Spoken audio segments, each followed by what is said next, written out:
सभापति महोदय, आज भारत के इतिहास में वह दिन है जो गस्तियां पंडित जवाहरलाल नेहरू जी के लीडरशिप में कांग्रेसों ने किया, उस गस्ती का एक रेक्टिफिकेशन होने जा रहा है और हम सब इसका स्वागत करते हैं। बहुत सारे लोगों ने अध्यक्ष महोदय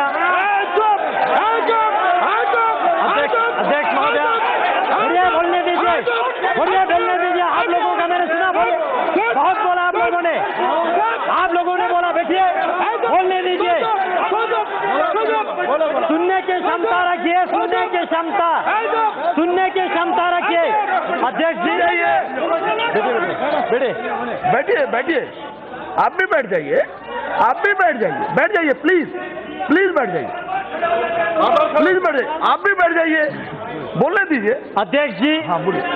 पूरे चर्चा को मैं अच्छी तरह से सुन रहा था और बहुत लोगों ने, मुझे खुशी हुआ, बहुत लोगों ने लद्दाख, लेह, करगिल के जिक्र किया, लेकिन मैं जानना चाहता हूं क्या वाकई वो लद्दाख जानते हैं ये लोग? आज तक बीते 71 साल 7 डेकेड्स लद्दाख को बिल्कुल अपनाया नहीं, बिल्कुल फेंक के रखा वहां पे और वक्तव्य दिया इसी सदन में। वो जमीन है का टुकड़ा है जहां पे एक तिनका का घास नहीं उगते हैं। ऐसे वक्तव्य देने वाले क्या लद्दाख को समझते हैं? क्या लद्दाख के विशेष संस्कृति को जानते हैं? क्या लद्दाख के भाषा को जानते हैं? क्या लद्दाख के रहन सहन, खान पान, वहां के ज्योग्राफिकल कंडीशन, क्लाइमेटिक कंडीशन, जो दुर्गम क्षेत्र है, क्या वो जानते हैं या खाली किताबें पढ़ के बोल रहे हैं? अध्यक्ष महोदय, लद्दाख ने पिछले 71 ईयर यूटी के लिए संघर्ष किया। हम भारत देश के अटूट अंग बनना चाहते थे। 1948 मई 4 तारीख को पहला ज्ञापन लद्दाख बुद्धिस्ट एसोसिएशन के तब के प्रेसिडेंट ने पंडित जवाहरलाल नेहरू जी को दिया था, तब के प्रधानमंत्री जी को। कहा कि लद्दाख को या तो आप सेंट्रली एडमिनिस्ट्रेटिव ऐसा कुछ बनाइए या नेफा टाइप बनाइए या ईस्ट पंजाब के साथ रखिए, लेकिन किसी भी कंडीशन में हमें कश्मीर के साथ मत रखिए, यह हमने कहा था। लेकिन जिनका सरकार था उन्होंने हमारे सुनवाई नहीं किया, जानने की कोशिश तक नहीं किया और कश्मीर के नीचे आज तक हमारा डेवलपमेंट, हमारा पॉलिटिकल एस्पिरेशन, हमारा पहचान, हमारा भाषा लुप्त अगर हुआ है तो ये आर्टिकल 370 और कांग्रेस पार्टी जिम्मेवार है। अध्यक्ष जी, मैं डॉक्टर श्यामा प्रसाद मुखर्जी जैसे वीरों का, कुशोक बाकुला रिम्पोची जैसे महान व्यक्तियों का, थुप्तान सेवांग जैसे जिन्होंने लद्दाख को यह दिशा दिया कि हमें भारत के साथ रहना है, भारत के जयकार करना है, अपने देश के लिए मत मिटने के लिए तैयार रहना है। और आज तक बहुत सारे यहां पे हिस्ट्री का रेफरेंस दे रहा था, मैं याद दिलाना चाहूंगा, चाहे 1965 के वार हो, 1971 का हो या 1999 का हो या 1948 के कबीले हमला का हो, इतिहास चेक करके देखिए, लद्दाखी ने हमेशा बलिदान दिया, हमेशा देश के लिए मर मिटने के लिए तैयार रहा। लेकिन दुर्भाग्य की बात है, आज यहां पे मेरे साथी कश्मीर के ऑनरेबल मेंबर पूछ रहे थे, धारा 370 हटने से क्या खोएंगे? मैं एक चीज जरूर कहना चाहूंगा, एक चीज जरूर खोएंगे, वहां 2 परिवार का रोजी रोटी खोएंगे और कुछ नहीं खोएंगे। सिर्फ 2 परिवार का रोजी रोटी खोएंगे और कश्मीर के भविष्य उज्जवल होने वाला है। सभापति महोदय, करगिल के जिक्र कर रहा था यहां पे और सदन को मिसलीड करने की कोशिश कर रहा था। मैं करगिल से चुन के आता हूं। मैं गर्व से कहता हूं करगिल वालों ने यूटी के लिए वोट दिया है। मैं याद दिलाना चाहता हूं सदन को, 2014 के पार्लियामेंट्री इलेक्शन में यूटी हमारे लद्दाख के टॉप मैनिफेस्टो पे था और लद्दाख वालों ने, मेजॉरिटी ने यूटी के लिए वोट दिया। 2019 के इलेक्शन में फिर हमने यूटी को इलेक्शन मैनिफेस्टो में लेके आया और हमने दोनों डिस्ट्रिक्ट में, चाहे बुद्धिस्ट का हो चाहे मुस्लिम का हो, दोनों डिस्ट्रिक्ट में, लेह का हो करगिल का हो, हर क्षेत्र में हर लोगों के दरवाजे पे जाके हमने लोगों को यूटी समझाया ये क्या है और लोगों ने बड़ी बहुमत के साथ आज तक लद्दाख में जितना भी पार्लियामेंट्री इलेक्शन हुआ है रिकॉर्ड मार्जिन के साथ ये सदन में मुझे आने का लोगों ने अवसर दिया। लोगों ने नरेंद्र मोदी जी के सरकार पे विश्वास किया। लोगों ने इस यूटी को स्वागत किया। आज करगिल की बात कर रहे हैं, क्या वो जानते हैं ये करगिल?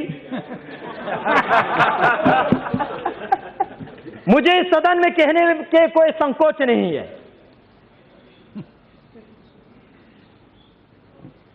तब के गृह मंत्री माननीय राजनाथ सिंह जी अब ले पधारे थे।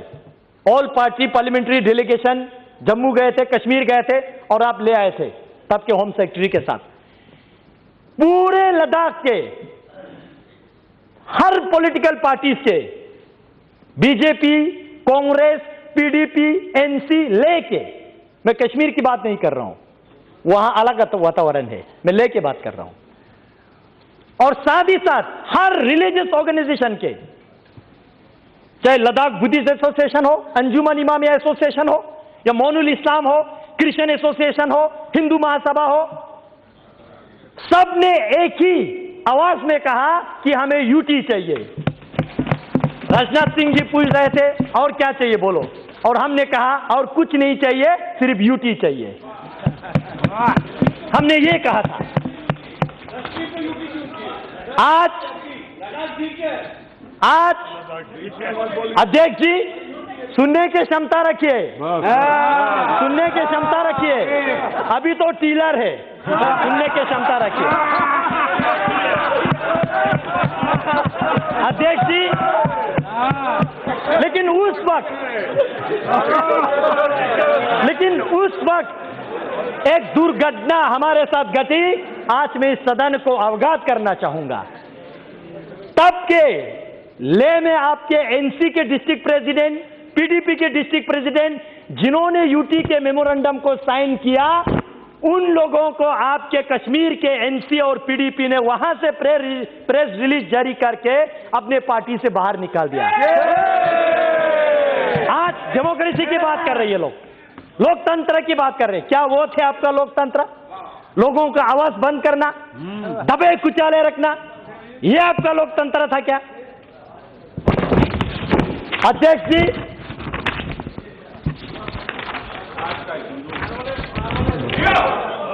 जी, मैं कल 11 बजे राज्यसभा के चर्चा शुरू होने से अभी तक मैं सुन रहा था, बहुत लोगों ने इक्वलिटी की बात किया। धारा 370 जाएगा तो जम्मू कश्मीर में इक्वलिटी नहीं रहेगा, ये होगा वो होगा। मैं सदन से पूछना चाहता हूं, आपके माध्यम से इस सदन में मैं उनको पूछना चाहता हूं जो ऐसा वक्तव्य देते हैं। आपने जब भारत सरकार से फंड लेते समय जम्मू कश्मीर लद्दाख तीनों क्षेत्र आप फंड लेके जाते हो, जब लद्दाख में विकास करने के लिए आते हो तो पूरे लद्दाख के फंड आप कश्मीर में खा जाते हो। क्या ये आपका इक्वालिटी है? क्या ये है आपका इक्वालिटी? जम्मू कश्मीर में 2 कैपिटल है, एक समर कैपिटल और एक विंटर कैपिटल। मैं पर्टिकुलरली मेंशन करके मैं आपको कह रहा हूं, दोनों वहां पे सिविल सेक्रेटरीट है। आप डेटा खोल के देखिए, उस सिविल सेक्रेटरीट में लद्दाख के कितना मुलाजिम है। क्या यह है आपका इक्वालिटी? अगर आप 1000 एम्प्लॉयज क्रिएट करते हो, जॉब क्रिएट करते हो, जम्मू वाले तो खैर लाख झगड़ के कुछ ले लेते हैं, लेकिन लद्दाख वालों को 10 नौकरियां भी आप नहीं देते। क्या यह है आपका इक्वालिटी?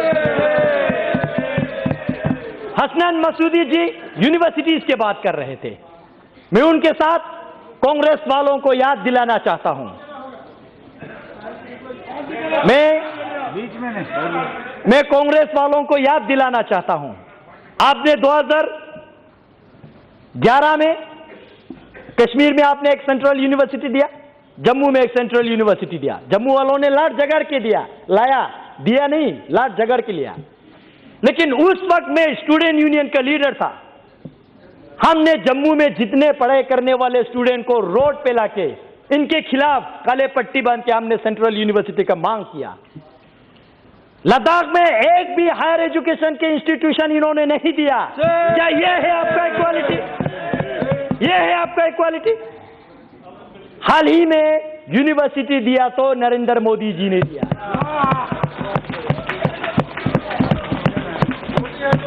मोदी है तो मुमकिन है, सही में। कल राज्यसभा में कांग्रेस के नेता गला फट के कह रहे थे कि भाई लद्दाख के साथ क्या होगा, लद्दाख के साथ क्या होगा। मैं जानना चाहता हूं अध्यक्ष महोदय, आपके माध्यम से मैं जानना चाहता हूं, जब आप 2008 में जम्मू कश्मीर के चीफ मिनिस्टर थे, आपने वहां पे 8 नया डिस्ट्रिक्ट बनाया, जिला 4 आपने कश्मीर को दिया, तो जम्मू वालों ने लड़ाई किया तो 4 देना पड़ा। लद्दाख को आपने एक डिस्ट्रिक्ट भी नहीं दिया। क्या यह है आपका इक्वालिटी? यह आपका इक्वालिटी है?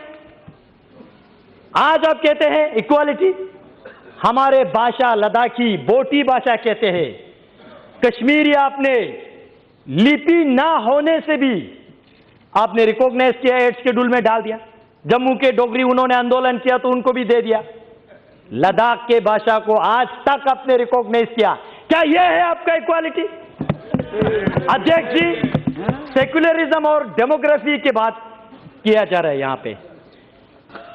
मैं जानना चाहता हूं, जिस कश्मीरी पंडितों को आपने इस धारा 370 के मिसयूज करते हुए लात मार के रातों रात निकाल दिया, क्या यह है आपका सेक्युलरिज्म? यह है आपका सेक्युलरिज्म? इसी धारा 370 को आपने मिसयूज करते हुए काल वक्तव्य दे रहा है गर्व से। लद्दाख में पहले बौद्ध संख्या ज्यादा था, आज मुस्लिम संख्या ज्यादा है। मैं अफसोस के साथ कहना चाहता हूं, यह आपने धारा 370 को मिसयूज करके जम्मू कश्मीर में आपने बुद्धिस्ट को खत्म करने की कोशिश किया। यह है आपका डेमोग्राफिक मेंटेन, यह है आपके सेक्युलरिज्म। अध्यक्ष महोदय, यही जिन परिवारों ने, मैं नहीं कहता हूं कि वहां पे शासन किया, मैं कहता हूं राज किया, यही परिवारों ने 1979 में लद्दाख को बंटवारा किया, बुद्धिस्ट मेजोरिटी के साथ लेह डिस्ट्रिक्ट, मुस्लिम मेजोरिटी के साथ करगिल डिस्ट्रिक्ट, और हम दोनों भाइयों को लड़वाया आज तक। यह है आपका सेक्युलरिज्म? फूट डालो, राज करो। क्या यह है आपका सेक्युलरिज्म? आज करगिल की जिक्र कर रहे थे, कह रहे थे कि करगिल बंद है। किसने कहा आपको करगिल बंद है? जानने की कोशिश कीजिए। मैं हूं लद्दाख से, मैं चुन के आ रहा हूं, आप नहीं आ रहे लद्दाख से। आप बैठिए, आप आराम से बैठिए, आप बैठिए। भाई साहब, आज तक आप लोगों ने बोला, आज हमारा बोलने का मौका है। बैठिए बैठिए, आप मोदी शासन है, बैठिए। ये सिर्फ एक रोड और छोटा सा मार्केट को करगिल समझ बैठे हैं। भाई साहब, अगर आपको कारगिल देखना है तो ज़ांस्कार जाइए, वाखा मुलबेक शारगोल जाइए, आर्यन वैली जाइए, दर्शिक गरखोन देखिए। 70% कारगिल के एरियाज जो है, वहां के लोग जो है आज इस डिसीजन को वेलकम करते हैं, इस बिल के समर्थन करते हैं।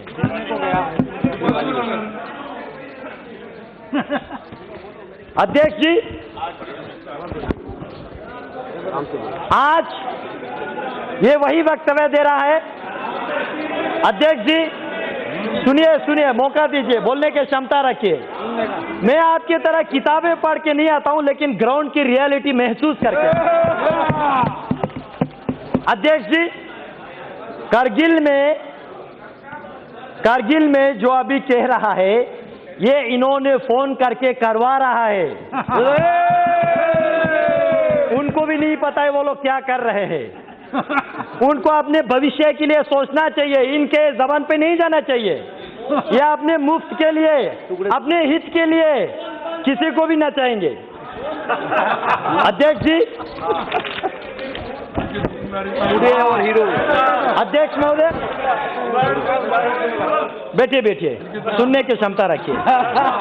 अध्यक्ष जी,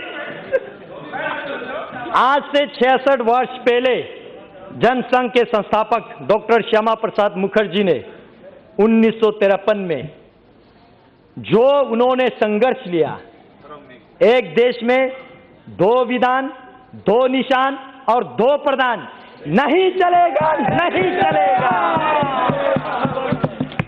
और इसी के संकल्प में मैं गर्व के साथ कहता हूं, इनको नहीं पता लद्दाख वालों ने अभी क्या किया आज तक। 2011 में आज ये कह रहे कि हमारा झंडा जा रहा है, झंडा जा रहा है। भाई साहब, आपका झंडा तो लद्दाख वालों ने 2011 में नकारा है।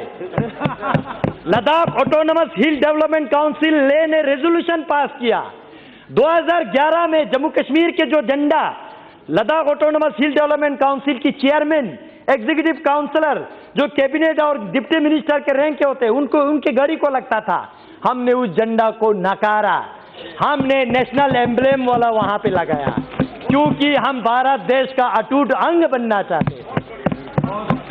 यह है लद्दाख, क्योंकि हम मानते हैं आन देश की शान देश की है, हम संतान है। 3 रंगों से रंग तिरंगा अपनी ये पहचान।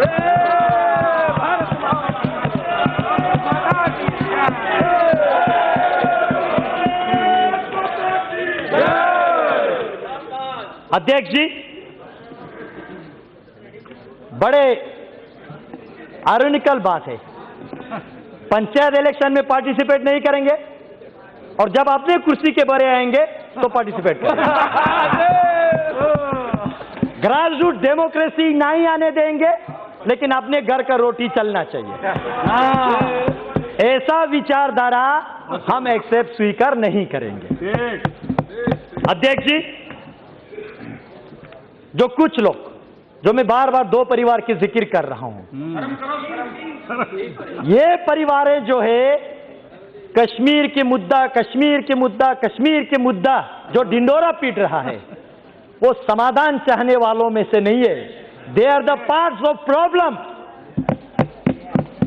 वो इस प्रॉब्लम का, इस समस्या का पार्ट बन चुके हैं, अंग बन चुके हैं, नशे में है वो आज भी समझ रहे कि कश्मीर तो मेरा बाप का जागीर है। नहीं रहा, नहीं रहा, नहीं है। अध्यक्ष जी, मैं अंत में इसको कंक्लूड करने से पहले मैं भारत सरकार को धन्यवाद देना चाहता हूं।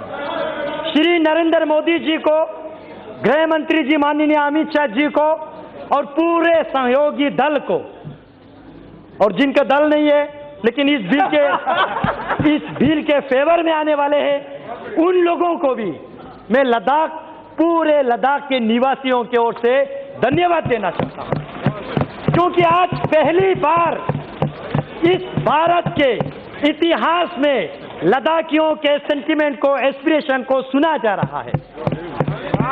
उस लद्दाख के जो चीन के साथ, पाकिस्तान के साथ सीमाएं लगते हैं, उस लद्दाख के महत्वपूर्ण को समझ रहे हैं।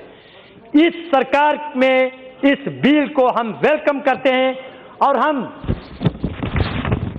एक अंत में, जो लोग अभी तक कंफ्यूज में, उनको एक रिक्वेस्ट छोटा सा करना है। देश के लिए प्यार है तो जताया करो, देश के लिए प्यार है तो जताया करो, किसी का इंतजार मत करो। गर्व से बोलो जय हिंद, अभिमान से कहो भारतीय है हम, स्वाभिमान से कहो भारत माता की जय, और वर्तमान में करो इस बिल का समर्थन।